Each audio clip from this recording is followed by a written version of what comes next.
Hi, I'm Linda Cook, And I'm Sharon Wren.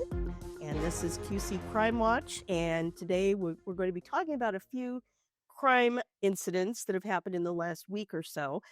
Some of these have not come to any conclusion because they're so new, but we want you to be aware of what's going on. And one of them is a little bit on the humorous side. That's one that Sharon is going to talk about. It happened in Kewanee, and we do need to remind you that we cannot. Sharon, what are you shaking your head? We are not giving anybody legal advice. That's right. No, Because sorry, Bob. we're not attorneys, and it also would be a conflict of interest because we know some attorneys because we work with documents and people that are involved in the criminal justice system. So with that, I think it'd be fun to start with your pizza-related crime. Yes, this is freshy fresh. We got this news release this afternoon. 3 women from Kewanee have been arrested after police say they got into a dispute over the price of gas station pizza. Now, Okay, yes. tell me more. Well, first of all, it was not Casey's. They're not fighting over Casey's pizza. Okay. That's news right there. Okay. So a news release from the Kewanee Police Department says officers were called to the Centex gas station on Northeast Street on September 10th, about 11:45 p.m. Okay. A woman who's been identified as Nikita Simpson, age 33 of Elgin, was arguing with store staff about the price of the pizza, which had apparently gone up $1. Okay. So police were called, and an officer offered to pay the $1 in question. The dispute okay. continued, and they were trying to explain this is not a criminal matter, it's more of a civil matter. Now, while this is going on, 2 more people, Kewanee Sampson, age 27, who we believe to be related to Nikita, Okay. and Diamond Lockhart, age 18, both of Kewanee, Okay. joined the discussion.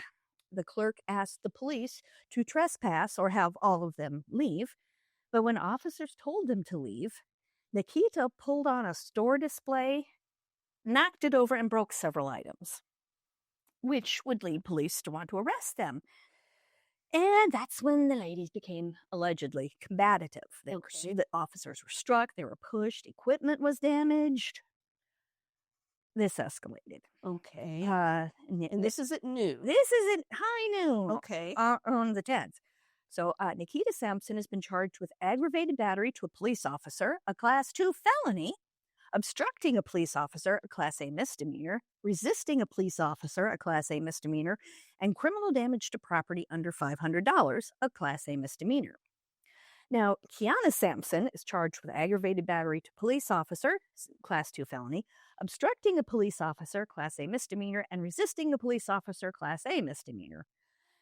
While Ms. Lockhart was charged with 2 counts of aggravated battery to a police officer, Class 2 felony, obstructing a police officer, Class A misdemeanor, and resisting a police officer, Class A misdemeanor. The ladies were released as part of pretrial release, and they have preliminary hearings on September 22nd at the Henry County Courthouse in Cambridge. And we will be following. My goodness, this is... Talk about an unnecessary I just want to... incident. I want to know if this place has decent pizza. I mean, I can see fighting over Casey's, but I'm not fighting over bad pizza. Well, and then starting to destroy property. That bothers me. Yeah. It bothers me because it's so disrespectful. Yeah, and from the way the criminal complaint was phrased, it didn't sound like, they're trying to arrest her. She bumped into it, fell over. She Pushed it over. She's accused of pushing it over and breaking the items. Oh my. Well, we'll see. Now, I'm going to guess that felony, that there'll be some kind of a plea. She'll plead guilty to something that's not a felony and be found Lesser guilty. charges. Right, lesser charges so that she doesn't become a felon. Well, this would be a very silly thing to become a felon over. Yeah, but we don't know. We don't know. So it's way too early. They haven't even had their preliminary hearings yet. So literally this just happened. Okay. Well, this happened in the Toulon area of Illinois. But the reason I want to talk about it is because it's a post from Toulon, Illinois police. And in that post on Facebook, and you can find this just with a simple search. And Toulon, Illinois. Right. The Toulon police thank Moline police for their help in a case involving child pornography. Oh, my. Yeah. So this was on August 13th. Toulon police received a report of a possible violation of an order of protection. Okay. So the investigation revealed the victim received a threatening phone call from an unrecognized number. Now, the victim and a witness identified the caller's voice as Alex Nowlin of Toulon. Because of an immediate and credible threat to the victim's life, this is all from the arrest affidavits, police obtained a search warrant for Nowlin's residence to locate electronic devices capable of generating calls from alternate numbers, see, like a burner phone. And during the execution of the warrant, investigators recovered evidence, weapons, and narcotics. And so, pursuant to the Illinois Safety Act, a detention hearing was held and Nowlin was released under electronic GPS monitoring. That means an ankle bracelet, I was right? just going to say, was that the ankle bracelet? Yes, ma'am. And an additional warrant was issued for the seized devices. Now, here's where the Quad Cities comes in. With technical assistance from Moline Police, digital evidence was extracted, and a review of that data uncovered suspected child pornography saved on one of the devices. And the investigators were able to determine that this involved juveniles. Then an arrest warrant was obtained for Nowlin himself. About 1:30 p.m. Saturday, Nowlin was seen operating a vehicle driving in Toulon, and after a brief pursuit and a little bit of resistance, he was taken into custody.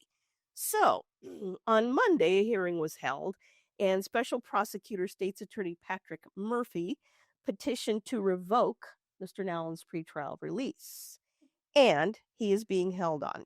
Here we go. Harassment through electronic communications, a Class 4 felony. Intimidation, threat of physical harm, a Class 3 felony. Violation of an order of protection, a Class A misdemeanor. Unlawful possession of a controlled substance, a Class 4 felony, 3 counts of that. Possession of ammunition without a FOI, that's a firearms identification card, that's a Class 3 felony. Unlawful possession of nitrous oxide, a Class A misdemeanor. Now, I'm going to stop there. Why do I know that? You know it because they probably used it on you at one time. Nitrous oxide is a substance that can be used on patients to create a state of euphoria. It makes you giggle, hence the term laughing gas. Oh, That's no exactly way. what it, yep, that's nitrous oxide. Violation of pretrial release, a Class A misdemeanor. Child pornography, a Class 3 felony, 36 counts. Fleeing or attempting to elude a peace officer, a Class A misdemeanor, and obstructing a peace officer, a Class A misdemeanor. And this is what the post on Facebook says. The Toulon Police Department extends its gratitude to the Stark County Sheriff's Office and the Moline Police Department for their invaluable assistance throughout this investigation. And he has a court date coming up, and we will be watching this case, not so much because it's directly involved in the Quad Cities, but because the Quad Cities Police, i.e. Moline, Right. helped with this. And I think that's really interesting. Well, that and 36 counts of bad pictures, that's And laughing gas. yeah. Boy, I can't wait to. There's a lot more to this. There's so much. We are definitely going to be following this one. Oh my goodness. And speaking of follow-ups, Oh, I'm going to say it. I'm going to do it. There's double the trouble in Davenport. 2 men who are twins have been arrested in 2 separate incidents. We know that they are twins because they have the same date of birth, the same last name, the same address. And their names are similar, as twins often are, Right. Tom and Tim or something like that. So, the criminal complaint for one of the boys says Davenport police were called to the 2000 block of West 2nd Street on June 28th, about a quarter to midnight, with a report of a shooting. Officers Okay, respond. now this is back in June. This is June. right? Yeah. Okay. Yeah, they've been looking for the boys a bit. Okay. Well, this young man, report of a shooting. Officers responded and found homes and vehicles that had been damaged by gunfire. I remember that incident. They developed a description of the suspect vehicle, and it was found in the 200 block of Marquette Street. Conducted a traffic stop. 3 people from the back got out and took off running. Okay. A suspect was arrested. He has been identified as Demond Chamberlain, 18. Okay. He was arrested, and police found a handgun in his waistband. They obtained video showing that the vehicle was driving east on West 2nd Street, slowed down, and then somebody in the back seat fired several shots at an unknown person standing in a front yard, Oh, dear. and allegedly hit 2 buildings. Okay. Yes. So, Demond was arrested and charged with going with armed with intent, intimidation with dangerous weapon, conspiracy to commit a forcible felony, receipt possession of a firearm by a felon. Let's remember he's 18. Okay. Control of a firearm by a domestic abuse offender, interference with official acts, bodily injury, interference with a weapon, intimidation with a dangerous weapon, and 2 counts of possession of a controlled substance.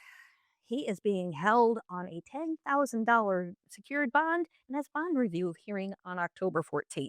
Okay.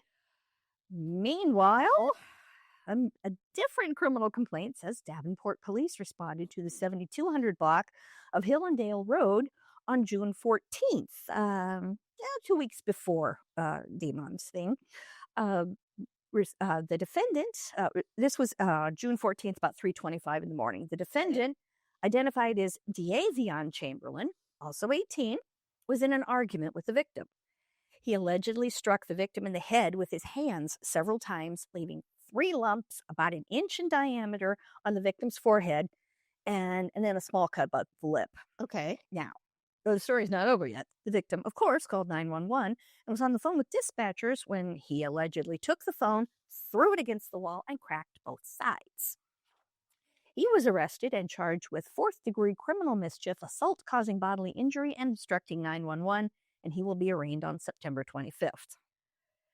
I've been doing this 3.5 years. This is the first twins I've run into. I have never in my 40+ years run into twins. So this is interesting because they're 2 different incidents. Completely. If it wasn't like, the fellas got together and they were going to knock over the video game store or whatever. No, Right. this is Completely different. 2 weeks apart. Different MOs, different We'll see. incidents. We're going to be following And this. one of the things, that does not work in their favor is that they are 18 and therefore just considered adults. Yeah. So, because of their age, maybe there'll be a plea and they'll plea it down, but some of this is pretty violent. So, And no. the one gentleman already has a felony, so Right. that's not going to make things. And they always consider that in a sentence. Right. So, well, let's hope that they're young enough to learn. Yes.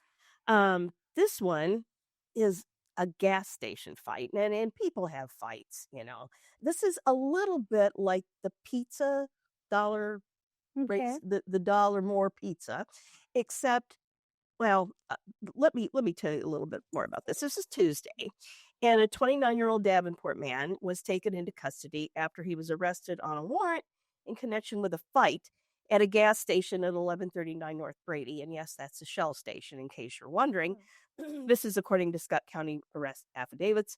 Austin Miller faces charges of assault on persons in certain occupations, bodily injury, that's a felony, and interference with official acts, bodily injury, a serious misdemeanor, that's according to arrest affidavits. So police say Miller resisted officers in the performance of their duties. On August 1st, they responded to a report of a theft at the Shell gas station. So, upon receiving a lawful order to place his hands on top of his head, Mr. Miller pulled away from an officer and began fighting with police. This is a quote, attempting to shed a sweatshirt off his body, which an officer was trying to use to gain control of Miller, unquote. So in other words, you grabbed his sweatshirt and he was trying to get it off. He's trying to sneak out of it. Right. He's got him by the hoodie. Right. So the fight carried over to the doorway of the gas station where an officer tried to take Miller to the ground. Now, police say Miller had a roughly 6 inches. How long would 6 inches be?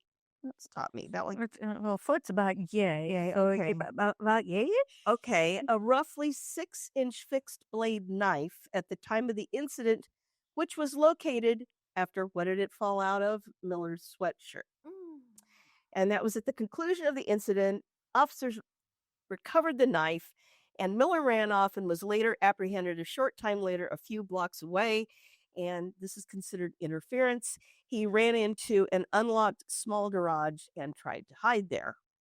And it wasn't at his house. It was not at his house, I don't think. Miller did take a fighting stance and swing on officers, resulting in a physical altercation, it says here. So when I wrote this up, he was being held on a $22,500, that's a total, secured bond in Scott County Jail, and he has a preliminary hearing set for September 16th. Oh my goodness, that's next week. Isn't it interesting, though, how these things escalate? Yes. So both the Kewanee incident and the Davenport incident started off as Minor. almost very, very minor, and then Right. people get excited, and so Emotions take over, Yep. and Yep. So, hopefully, felonies get filed. yeah, hopefully we will have something a little less violent for you next week, but we never know. Literally, we never know. When we're putting these scripts together, I had no idea I would be writing about a fight over pizza. Or twins.